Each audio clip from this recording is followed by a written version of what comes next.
आज यहाँ पर खुसूसन हाजिर हुआ हूँ। सबसे पहले तो मियाँ यूसुफ साहब को, चौधरी यूसुफ साहब को मुबारकबाद देने के लिए कि उन्होंने जिस तरीके से इस माफिया के खिलाफ इलेक्शन लड़ा और मेरे नज़दीक ये मेरे एमपीए हैं, जिस तरीके से इन्होंने जवां मर्दी के साथ ना सिर्फ इलेक्शन लड़ा बल्कि शराफत की भी एक मिसाल कायम की है। एक ऐसे एनवायरनमेंट में जहां पर सबको पता है कि ये जो जीटी रोड का ये वाला हिस्सा है उसमें नून लीग से इलेक्शन जीतना तो कोई सोच नहीं सकता था। इमरान खान के आने से पहले लोग लड़ने से भी डरते थे। इन्हों को पूछ के लड़ते सन कि तुहाडे खिलाफ इलेक्शन लड़ लीए जी ते किन्ना के लड़ लीए। लेकिन चौधरी यूसुफ साहब को शहर से उतारा गया। नॉर्मली यहां पर एक गिला होता था कि गांव के ज्यादातर लोग कैंडिडेट आते थे पीटीआई या दूसरी जमातों से। हमने शहर का कैंडिडेट दिया और एक ऐसा शख्स दिया साफ सुथरा जिसका अमूमी तौर पर यह समझा जाता है कि जो बिल्कुल शरीफ और नफ्स बंदा है उसका पाकिस्तानी सियासत में कोई काम नहीं। लेकिन इमरान खान ने यह साबित किया पूरे पाकिस्तान में पहले भी और आज दोबारा चौधरी यूसुफ साहब के थ्रू यह साबित किया कि अगर एक शरीफ आदमी के पीछे भी ईमानदार लीडर खड़ा होगा तो वो कामयाबी के करीब पहुंचेगा। तो हमने एक शरीफ नफ्स जो हमारा कारकुन था उसको हमने टिकट दिया। उन्होंने एक खूब इलेक्शन लड़ा और इलेक्शन लड़ने के बाद जो चीजें हैं वो अब आपके सामने रखते हैं। चंद चीजें मैं आपके सामने रखना चाहता हूं इस इलेक्शन में हुआ क्या है। नंबर एक, 2018 में जब यहां इलेक्शन हुआ तो तकरीबन 33,000 की लीड से मुस्लिम लीग नवाज यहां से जीती। मुस्लिम लीग नवाज का अकेली का मुकाबला पीटीआई के साथ और दूसरे मेंबरान थे। अब लोग कहते हैं कि आप 3-4 हजार से हार गए। वो हार की मैं वजूहात भी बताता हूं, लेकिन ये जो 3-4 हजार 5 हजार की हार है ये हमारी मुस्लिम लीग नून से नहीं है। ये 11 जमातों की जो मिक्स अचार पार्टी है ये उन तमाम के खिलाफ हमारा एक अकलौता कैंडिडेट सी। एक पासे सारे चोर तो दूसरे पासे कल्ला इमरान खान। ते नतीजा की निकले है, असी 32-33 हजार वोट तो जिथे हारे सा उथे साडा वोट जिहड़ा है वो तकरीबन 30 हजार दे कोल उत्ते चला गया है, 27-28 हजार दे कोल। असी अपना 50% वोट इंक्रीज किया है। ते फिर इहदा मतलब की होया कि आवाम ने सानू पजीराई दी। नंबर एक। नंबर दो, इलेक्शन कमीशन को हमने यहां पर पहले भी मुझे पता चलता रहा। चंद दिन पहले मैं एक निजी काम के सिलसिले में गुजरांवाला आया था। वहां पर दोस्तों ने बताया कि यहां पर पैसा बांटा जा रहा है, वोट खरीदा जा रहा है मियां यूसुफ साहब के खिलाफ और गुंडागर्दी की जा रही है। लेकिन बदकिस्मती से उस पर इलेक्शन कमीशन ने कोई एक्शन नहीं लिया। हमारा कोई वजीर जीटी रोड से अपने काम से भी निकलता था तो उसको उसी टाइम नोटिस दे दिया जाता था। उनके तमाम मेंबरान असेंबली जो कि पब्लिक ओहदा रखते हैं और तनख्वाह भी ले रहे हैं सरकारी, वो इलेक्शन की ना सिर्फ कैंपेन करते रहे, पुलिस को धमकियां देते रहे, जिली इंतजामिया को धमकियां देते रहे और सो मच सो कि उन्होंने कल इलेक्शन के दौरान स्पेशली जो फीमेल पोलिंग बूथ थे उनके ऊपर खवातीन को जदोकोब किया, उन्हें वोटें नहीं डालने दी और इलेक्शन का जो शफाफ अमल था उसको मुतासर किया। बात यहां नहीं रुकती, इसके बजाय उन्होंने आप सबने अपनी स्क्रीनों पर दिखाया और पूरी पाकिस्तान की कौम ने देखा कि जो ओरिजिनल थैले थे वोटों के वो इनके एमपीए लेके सड़कों पे भागे फिर रहे हैं। किसी की सीलें उन्होंने खोल दी और किसी की लगी हुई हैं। अब हमें नहीं पता वो थैले कहां चले गए, ये लोग कहां ले गए, उसमें से इन्होंने कितने वोट जाया किए। हमें कुछ बैलेट पेपर मिले हैं जिन पे हमारे कैंडिडेट चौधरी यूसुफ साहब को वोट पड़ा हुआ और वो फाड़ के फेंके हुए हैं।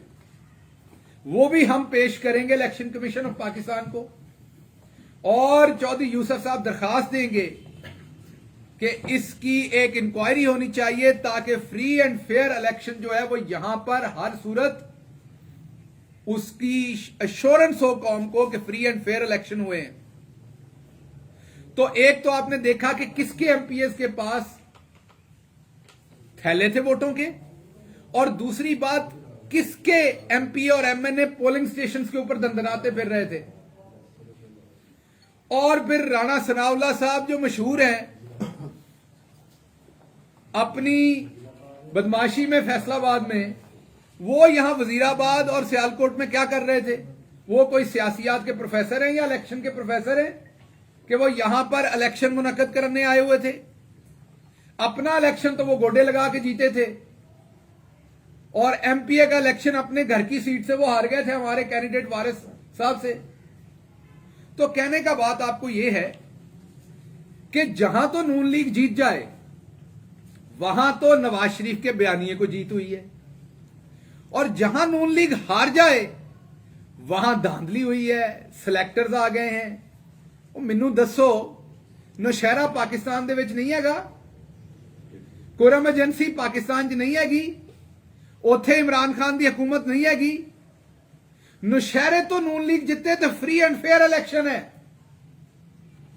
वजीराबाद तो नून लीग जित जाए तो फ्री एंड फेयर इलेक्शन है।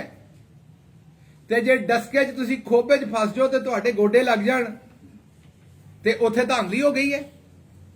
कुरम एजेंसी में टोटल पोलिंग स्टेशन थे 134, हारने और जीतने वाले उम्मीदवार के वोट थे तकरीबन 30,000। इलेक्शन का पूरा रिजल्ट इकट्ठा हुआ सुबह 4:25 पे। 134 पोलिंग स्टेशन, 30,000 वोट, और इलेक्शन का रिजल्ट कितने बजे कंपाइल हो रहा है? सुबह 4:25 पे। और डस्का में क्या हो रहा है? 2.5 लाख वोट, 360 पोलिंग स्टेशन, 134 नहीं 360, और डेंस धुंध, आपको 5 मीटर से आगे जगह नजर नहीं आ रही। वहां इलेक्शन का रिजल्ट कितने बजे पहुंचा? 5:30 पर सारा रिजल्ट कंपाइल हो गया। कुरम के 30,000 वोट और 134 पोलिंग स्टेशन का मैं दोबारा बता रहा हूं 4:25 पे हुआ, और ये 5:30 पे 1 घंटे का फर्क है सिर्फ। रवाज नहीं है साफियों के नाम लेने का, लेकिन अब वो साफी नहीं है, भले वो तल्लत हुसैन हो या गरीदा फरूकी हो या कुछ मखसूस चैनल जिन्होंने 2013 में भी यही कारनामा किया था, नवाज शरीफ की तकरीर करा दी, और 2021 में एहसन इकबाल ने यहां से जीत की तकरीर कर दी, और रात के 1 बजे के करीब मरियम सफदर ने ट्वीट कर दिया कि डस्का में हम जीत गए हैं, ते हुण रो रहे ने सानू रिजल्ट नहीं दिता अजे तक। ते तुहानू कित्थों तार आई सी राती 1 बजे तुसी जित गए हो? हजे तक कह रहे हो रिजल्ट नहीं मिलिया, थैले गायब ने, तो वो रिजल्ट कित्थों मिल गए सन तुहानू? एक तरफ कह रहे हैं कि अमला यरगमाल बना लिया, सारे इलेक्शन के जो रिजल्ट हैं वो गायब कर लिए, और दूसरी तरफ रात 1 बजे विक्ट्री कर दी। ये बिल्कुल वही पैटर्न दोहराया गया जो 2013 का था कि पहले चैनल्स के थ्रू एक परसेप्शन बिल्ड की गई, उसके बाद विक्ट्री स्पीचेस की गई, और उसके बाद जब 5:15 बजे रिजल्ट आ गया तो उसको डिले करवाया गया, और अभी तक डिलेड है। अब लोग सोचेंगे ये तो अभी तक इलेक्शन का रिजल्ट नहीं हुआ। हम सुबह 5:30 से रिजल्ट मांग रहे हैं जो वहां पर डिक्लेयर्ड है। 2016 में जब फवाद चौधरी के हल्के में सुबह 6:30 बजे रिजल्ट आने शुरू हुए थे और फवाद चौधरी ने एतराज किया था, तो तब तो हमें यह बताया गया था कि यह मामूल की बात है। हुण तो मामूल किधर चला गया है? सो इलेक्शन कमीशन से भी मैं गुजारिश करता हूं, हमें पता है आप इस माफिया से डरते हैं, हमें पता है कि जेड़ा चौधरी यूसुफ साहब दे थे आरओ साहब होंगे, इत्थों किसी लागे शहर दे होंगे, उन्होंने बच्चों स्कूले भी जाना है, उन्हें इत्थे जिंदा भी रहना है, माफिया तो मार देंगे, उन्होंने पता है। इसलिए यहां आरओ अंडर प्रेशर है, जैसे डस्का में आरओ अंडर प्रेशर है, क्योंकि वो नारोवाल का रहने वाला है। सुबह 5:30 बजे का रिजल्ट आया हुआ है, वो अनाउंस नहीं कर रहा। अगली बात मैं करता हूं, डस्का के अंदर हम 50,000 वोट से हारे थे 2018 में पीएमएलएन से। इस दफा ये कह रहे हैं, शायद हकान अब्बासी कह रहे थे कि वाज़ेह अक्सरियत है हमारी। जो ये खुद अपने नतीजे दे रहे थे, मैंने कुछ ट्वीट भी किए थे इनके अपने बनाए हुए झूठे नतीजे, उसमें भी 3800 वोट से जीत रहे थे जो इनके अपने नतीजे हैं। और जिन नतीजों पे ये विक्ट्री क्लेम कर रहे थे रात को 1 बजे, उस टाइम भी 3800 वोट से जीत रहे थे। और जेडी सीट असी 50,000 तो हार रहे सां, वो 3800 वोट तो तुसी जित रहे से हो 1 बजे तक। फर्क तो हमने मिटा दिया था, जिस पे आप मान रहे थे, जिस रिजल्ट को आप मान रहे थे, मैं उस रिजल्ट की बात कर रहा हूं। दूर दराज के गांव का जब वोट आया, गांव में हमारी जमात आज ज्यादा पॉपुलर है। उसकी वजह है किसान नू गन्ने दा पूरा मुल मिलिया, पहली बारी मिलना टाइम ते चलियां, कणक दा पूरा मुल मिलिया, आलू की फसल का पूरा दाम मिला, मेज मकई की फसल का पूरा दाम मिला, 3% के इंटरेस्ट के ऊपर किसानों को ट्रैक्टर दिए जा रहे हैं। किसानों के साथ इमरान खान खड़ा है। इथे वजीराबाद च वेख लो ते या तुसी सियालकोट वेख लो, पिंडां दे विचों जट्टां ने ते हराइयां ने ते गुजरां ने, जिहड़ी भी कौम किते बैठी है, उन्होंने मोहरां ला ला के बैलेट पेपर फाड़ देते ने इमरान खान वास्ते। दब के इमरान खान दे नाल खड़े हो गए ने। और ये मैं अज नवीद दिया 2022 दे इलेक्शन दी भी, 2023 दे इलेक्शन दी। 2023 दे विच भी तुसी वेखोगे पिंडां दे विचों सारी पब्लिक इमरान खान नूं वोट देगी, क्योंकि इमरान खान सब तो गरीब आदमी लई खड़ा हुंदा है। भले वो एहसास प्रोग्राम होवे, भले कट्टा बच्छा बकरी देने की गल होवे, ते भले जिमीदारां दा कोई होर भला करने की गल होवे। इनको अब ये समझ नहीं आ रही कि ये गांव के वोट का क्या करें।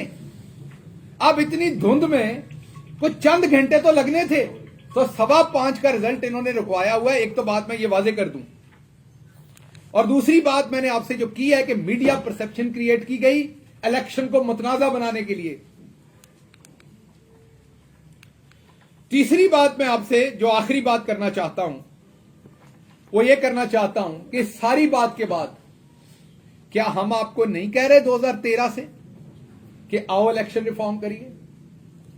क्या असी 13 च नहीं किया? क्या हमने 2018 में नहीं कहा इलेक्शन रिफॉर्म करें? क्या हम अब नहीं कह रहे इलेक्शन रिफॉर्म करें?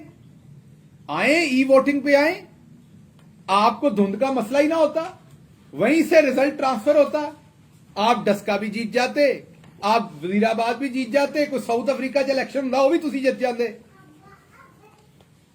आप आए, ई वोटिंग करें। हम आज भी कहते हैं इस बकबक से बाहर निकलें, इस गुंडागर्दी से बाहर निकलें। हम कहते हैं कि आज भी वक्त है। सबसे पहले जो सेनेट में चोरी होने जा रही है, जेड़े सेनेट दे विच मंडी गर्म हो गई है, 70 करोड़ 80 करोड़ च एक सेनेटर बन रहा है। अगर आप वाकई ऑनेस्ट हैं तो आज दोबारा अल्लाह ने मौका दिया है, आए इलेक्शन रिफॉर्म करें। इमरान खान तो पहले दिन से कह रहा है, पता है क्यों? इमरान खान के जो कैंडिडेट होने हैं वो नासिर जमाल चीमा साहब जैसे होने हैं, वो कैंडिडेट होने हैं यहां पर चौधरी यूसुफ साहब जैसे होने हैं। इमरान खान के कैंडिडेट आम आदमी होने हैं। वो जीतेंगे ही तब, हमें तो फायदा ही फ्री एंड फेयर इलेक्शन में है। हम तो जीतेंगे ही तब पूरे मुल्क में इंशाल्लाह 2/3 मेजॉरिटी के साथ, अगर आप फ्री एंड फेयर इलेक्शन करवाएं। ये जो सारी मिली भगत है, ये जो मार कुट के, पैसा चला के, वोट खरीद के, हरास करके, फायरिंग करके, रिजल्ट रखवा के, प्रेशराइज करके, फिर मीडिया पे परसेप्शन बिल्ड करके, अपने सो कॉल्ड जो सहाफी हैं, सारे सहाफी तो बेचारे हक हलाल की रोजी कमाते हैं, उन कईयों को तो 6-6 महीने तनख्वाहें नहीं मिलती। वो जो चंद पाले हुए लोग हैं, उनके थ्रू एक परसेप्शन बनाते हैं और इलेक्शन चोरी करते हैं। आए, मैं आपको एक बार फिर ये रिक्वेस्ट करता हूं पूरी कौम को कि इनके ऊपर प्रेशर डालें कि ये अब इलेक्शन रिफॉर्म की तरफ जाएं, यहां से सबक लेके। आखिर पे मैं वाजे कर दूं, चौधरी साहब जो हैं वो हमारे एमपीए हैं। इंशाल्लाह हम इनकी वैसे ही इज्जत करेंगे जैसे एक जीत के आए कैंडिडेट की करते हैं। हम इन्हें वैसे ही तगड़ा करेंगे इंशाल्लाह। और अवाम का एक भरपूर वोट मिला इन्हें 50,000 के करीब। और वो जो 50,000 लोग हैं जिन्होंने इन्हें वोट दिया और जिन्होंने इनके मुखालिफ भी दिया, हम उन सब का ख्याल रखेंगे, क्योंकि वो सारे हमारे भाई हैं। जिन्हां दी अकल ते पर्दा पिया होया है वो उतर जाएगा इंशाल्लाह बड़ी छेती और चंद सालों के विच। जो इस इलेक्शन में हमारे साथ ज्यादतियां हुई हैं वो आपके सामने रख दी हैं। जैसे यहां पर इन्फ्लुएंस किया गया, अगर डस्का में इलेक्शन दोबारा रिकाउंट होगा या कुछ पोलिंग स्टेशन पे री इलेक्शन होगा या कोई पूरे हल्के में होगा तो फिर यहां भी होगा, नौशहरा में भी होगा, क्योंकि हमारे भी तहफाजात हैं।